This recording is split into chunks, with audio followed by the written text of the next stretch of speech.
Hello friends, अस्सलाम वालेकुम and welcome to reality stories. दोस्तों, न्यूयॉर्क के करीब नेपोनोश नामी एक गांव में एक होटल मौजूद था। इस होटल की बुनियाद थॉमस रिच ने 1845 में रखी। इसने इस होटल का नाम रिचेस होटल रखा।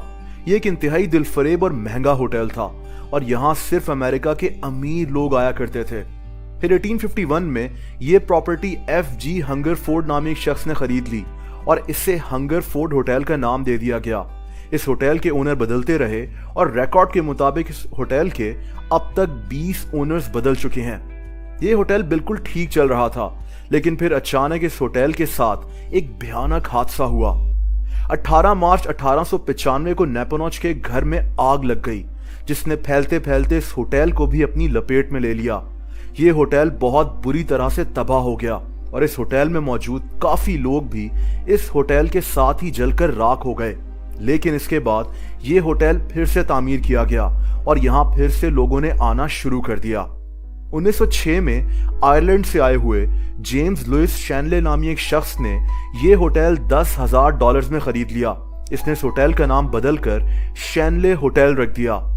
जेम्स ने इस होटल में कुछ तब्दीलियां की और पूरी लगन से इसे चलाना शुरू कर दिया। ये होटल देखते ही देखते लोगों में बेहद मकबूल हो गया। 26 मार्च 1910 को जेम्स ने बीट राइस नामी एक औरत से इसी होटल में शादी कर ली और ये कपल इस होटल में रहना शुरू हो गया। लेकिन फिर अचानक से इस होटल में अजीबो गरीब वाकयात होना शुरू हो गए। बीट राइस को बच्चों से बहुत प्यार था।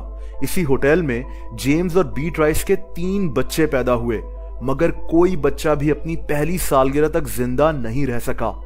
इन तीनों बच्चों की 1 साल के अंदर ही किसी वजह से मौत हो गई। इस सब से बीट राइस अंदर से बुरी तरह से टूट गई। वो अक्सर होटल के हॉलवेज में रोती रहती, मगर इन हादसात का सिलसिला यहां नहीं रुका।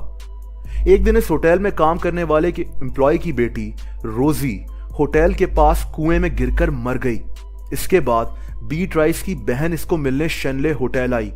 कुछ दिन यहाँ गुजारने के बाद जैसे ही इसने वापस जाने का इरादा किया तो इससे मामूली सा जख्म हुआ और इसकी भी डेथ हो गई। इन तमाम डेथ्स ने जेम्स शैनले के जहन पर बहुत बुरा असर डाला।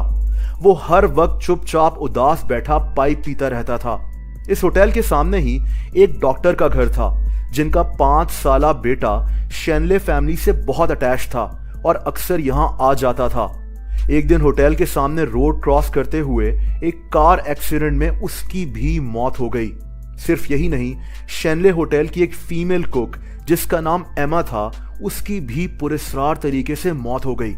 आहिस्ता आहिस्ता लोगों में इस होटल के मुतालिक खौफ फैलना शुरू हो गया और यहाँ काम करने वाले लोग भी यहाँ से काम छोड़कर जाने लग गए। 26 अगस्त 1937 को जेम्स की हार्ट अटैक की वजह से डेथ हो गई और ये जगह पूरी तरह वीरान हो गई।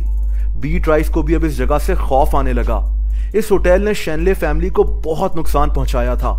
बीट राइस ने यह होटल 1944 में सेल कर दिया, लेकिन यहाँ अजीबो गरीब वाकयात का सिलसिला बदस्तूर चलता रहा और बिल आखिर 1991 में यह होटल बंद कर दिया गया।